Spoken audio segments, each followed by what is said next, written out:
If you've got a lot of time on your hands and you want to be talking to customers, so you can think about commercialization opportunities and find those problems that people are willing to pay for easily, so you can then build for just that one problem.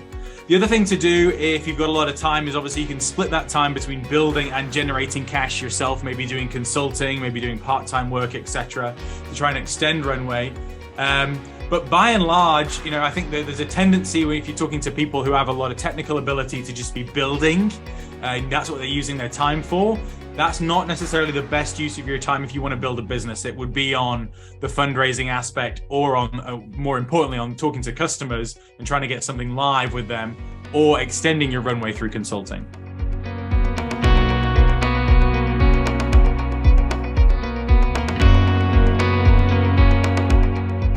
I tell people to use personal affinity because I think it does work.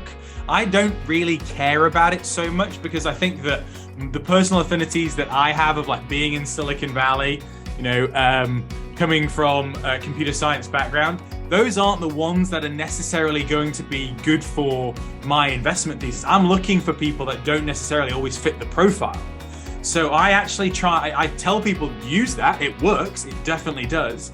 But for me, I don't want to tell people, oh, do X, Y, Z, because I'm not really looking for that. I'm looking for you to have a technical advantage, to be really passionate about your project and to have some demonstration that your project is interesting to customers, that you can commercialize it.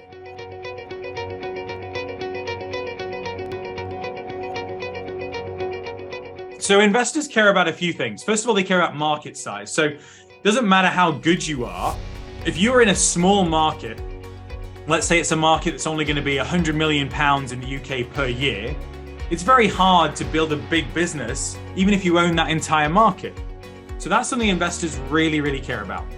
The next thing is that investors like technology, they like technology advantages, but they care about customer feedback. They want to see something that demonstrates a customer advantage. So a lot of people build technology, but it's technology in search of a product. What we're looking for as investors is customer demand, desire for a solution that you can provide through your technology, and demonstrations of that, like, oh, we've got 5 people who are desperate for this. If we could supply it tomorrow, they would pay us. That kind of thing is really exciting.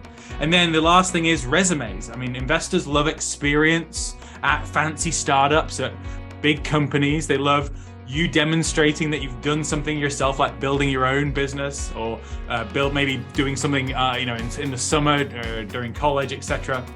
So demonstrations of your prowess on your resume are things that most investors at the early stage, like myself, that's what we're going to base almost everything on, and then references around that.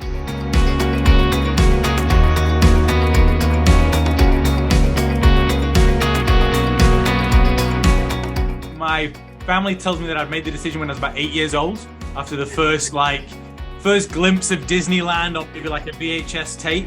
I was like, I'm living there. It'd been a long time coming. So I think that I'd always wanted to have that opportunity.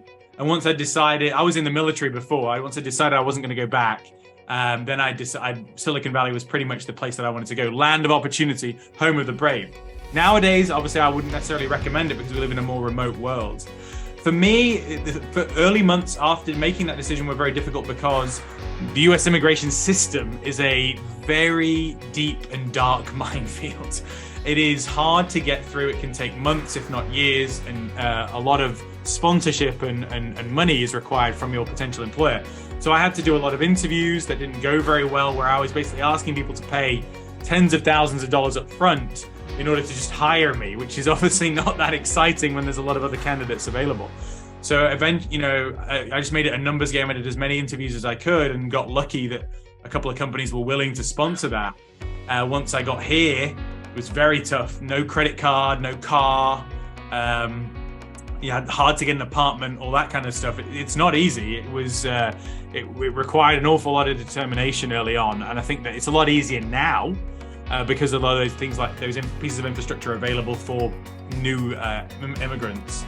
But you should not underestimate the challenge of being very far away from your family and friends in a new place when your only reason to be there is a job. That's a lot. And it was certainly a lot for me at the time.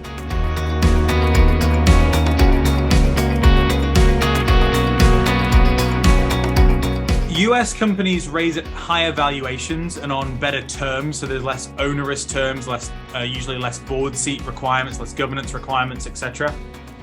But that's not always a good thing, as we're learning with the FTX saga right now. So, good governance there might have saved this guy's career and maybe from a couple of decades in jail, along with everyone else's money, of course. So those are the advantages and disadvantages from that perspective. I think that obviously the distance and the expectations is another factor. So if you are working with a US investor and you're based in the United Kingdom, I'm going to want to talk to you at a time that I want to talk to you, right? That challenges a lot of your schedules. We're doing this in the evening for you guys, but obviously you wouldn't want to work every evening for your life with US investors. Similarly, as a US investor, usually we deal with larger check sizes, larger investments, but that also means larger expectations. So if you wanted to sell your company for £100 million, I'd be like, no, I don't want you to do that. That's a bad idea. That makes me look like I picked someone who's not ambitious enough. I don't want that. I want you to keep going. Now, that sounds crazy, right? Maybe this isn't something people want to hear, but the reality is I'm looking for 1,000x, 10,000x wins versus my initial investment. That's what you're signing up for with US venture capital, not for everybody at all. That's what breeds these kinds of behaviors that people don't like to see now.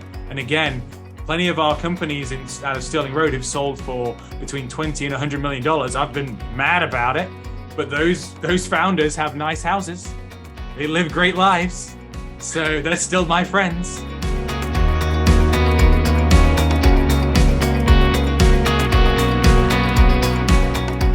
Huge difference. Almost opposite switch change in terms of how meetings are done now. So 2 years ago, I would tell people to do all your meetings in person. Now you have to accept that your first meeting will almost always be over Zoom. About 30-40% of the investments we make are now with people that we've never met in person. No real intention to do that unless the opportunity arises. And then that means the volume has increased though, right? So it's much harder to make it through the noise, through the crowd, because everyone can now reach out. Everyone is eligible for a meeting because I'm much more willing to invest internationally, for example, talking to y'all now. All that kind of stuff, it means that there's just a much larger number of people that you're competing against.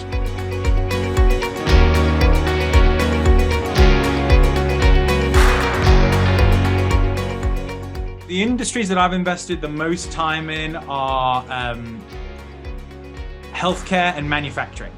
And we've had highs and lows in both. We've got some of our best companies are in those spaces and also some of the fastest failures as well. So manufacturing is in the Stone Age. A lot of it, if you go to a factory in Southampton or in the surrounding area, you'll see a lot of pen and paper still used over and over again. And that's got to change. And it's got to change soon. And obviously a lot of people who are coming onto the labor market now are device oriented. So I think that's a huge opportunity. And then healthcare, obviously we're just getting older and sicker. We look after ourselves less and less, it seems. But our desire to live longer and our willingness to pay for that is going up and up. And so everyone wants to be comfortable. They want to live forever.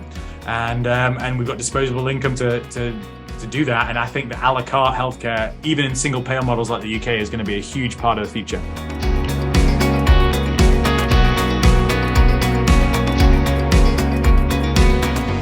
A lot of people don't make it clear what they do. A lot of people don't, it's basic stuff. I've actually got a blog post on this. It's called How to Cold Email an Investor. So just Google my name, Ash Rust, and that title, and you'll find it. And it'll cover the key points, which is you mentioned why you emailed me. I demonstrated that you've researched that I only do B2B investments. I invest in this sector. Okay, so you actually care. It's not just a full template. Then you're going to give me the high-level information on your business without shame or trying to hide it, right? So I can make a quick decision. And then you're going to give me the deck so I can dig in more if I'm interested, as well as maybe a couple of opportunities to get on your calendar right away if I'm excited to do so. So it's not that hard, actually. It's just that a lot of people deceive themselves into thinking they want to send thousands of emails, thousands of bad emails. And instead, rather than maybe sending 10 good emails a day, and you might get a 30-40% response rate from that.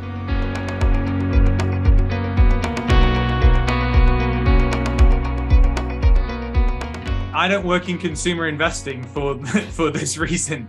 So I think that if you're marketing to consumers, or if you're doing things in like crypto, if you're trying to astroturf users and usage, then that is a very dangerous game. I like the companies that I invest in to make money, and so they sell real valuable services to other businesses, make them more efficient, and then that's just a fairly standard transaction. It's been going on for thousands of years. So I think that you can keep it simple and then just add in the ingredient of software or hardware as the innovation, and that's more than enough. We don't need to make business more complicated than that, in my opinion.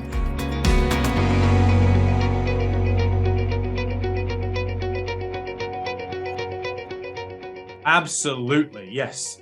I mean, and now as a UK company in particular, if you're willing to have like a Delaware entity or an office in New York or something, you can really, or you have US customers, you can really entice US investors, because especially if the time zone isn't going to be that bad, maybe you're not talking about London to San Francisco, maybe you're talking about New York to London, then that's a lot more manageable. And it's, there's investors are looking for great opportunities. If you've got an exciting company and you're obviously usually pitching a much lower valuation, then that is something that is going to potentially attract investors, and you should give it a shot.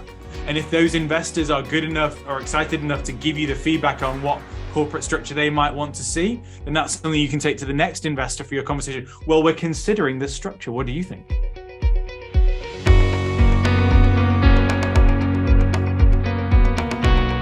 I'm a solo GP. That means that I run this whole fund by myself with a lot of sort of supporting people, but no one else is making investment decisions.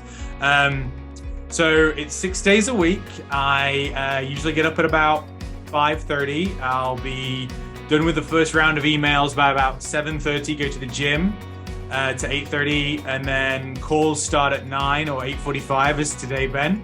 And then usually go till about 4 or 5 p.m. Sometimes I have to step out for lunch, so I might get a 2-hour gap because I've got to go in and out. But usually done by 4 or 5 p.m. Dinner with the wife, and then gym again if possible, and then 2 hours of email before bed, usually around 11.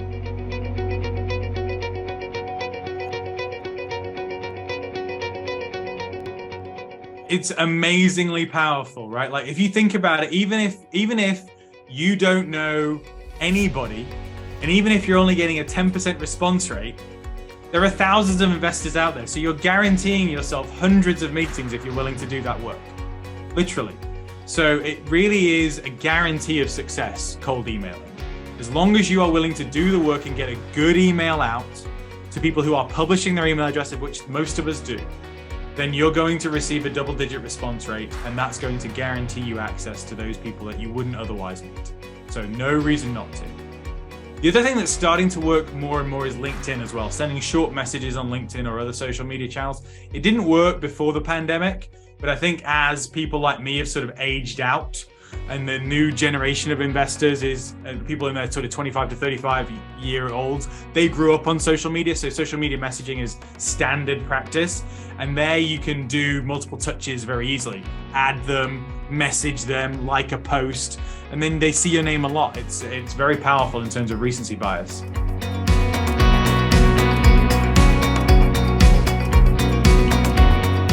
It's the only tool you have at the early stage, is the opportunity is going to go away. So it's incredibly powerful, but generating it is also very difficult. What you need to do is be exciting to an investor. Either the team is exciting and you're generating a lot of inbound interest just because people know who you are, or maybe you've developed some technology that when you show it to people, they are incredibly excited instantly, or maybe people are using your product an awful lot, and so they're talking about it with investors and they know that, oh, this is a product people rely on. If you have one of those things, then yeah, FOMO's easy. But without those, it's incredibly hard, and you'll be asking these kinds of questions.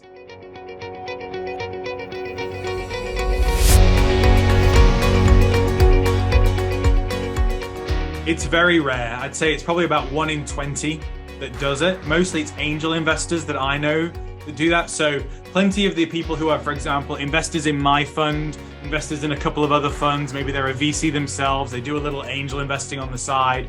Those are the kinds of people that might also do 1 or 2 investments in developing markets, maybe they've got an investment in Nigeria, an investment in Mexico, an investment in Brazil. That would be the standard profile that I see. I have one or two of my friends out of maybe 200 or 300 in my emerging manager network, or old dude network now, I guess, are investors specifically in Africa or North Africa or in the Middle East. But it's a very small percentage. So usually those companies do better on the fundraising side if they create an entity in the United States and then operate their locale as a subsidiary.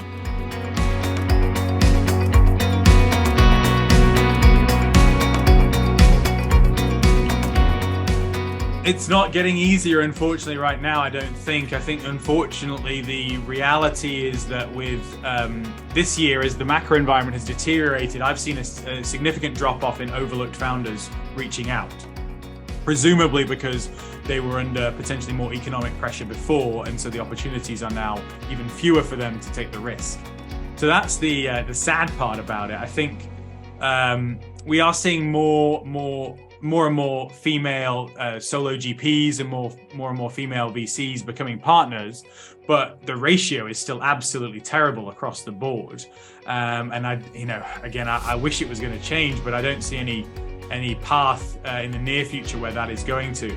If you are a female founder, you should definitely not let that deter you. If you're a founder from an overlooked background of any ilk, don't let that deter you.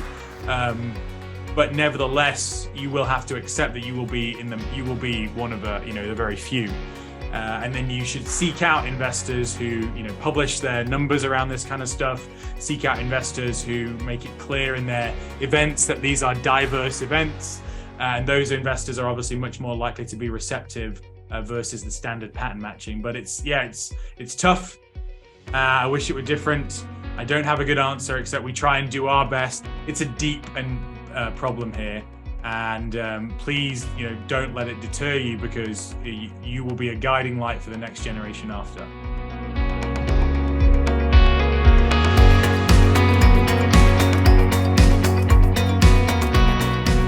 B2C companies are bigger, right? Apple, Google, Facebook, etc., Tesla. So you can build a much bigger business by being B2C. The reason why I like B2B is because there's a formula. There is a clear formula for how you build a business from idea to your first $1 million in revenue. That's our specialist area. And I can take you through that. There's no magic to it. It doesn't require any overwhelming amounts of talent. If you are willing to grind on a business and figure out the right problem to solve based on your skill set for your team, then we can get you to build a really exciting $1 million business. And that is very repeatable. So I love that. I love the fact that we can make that happen, iterate on the process, guide people through to what they dream of building, their own business.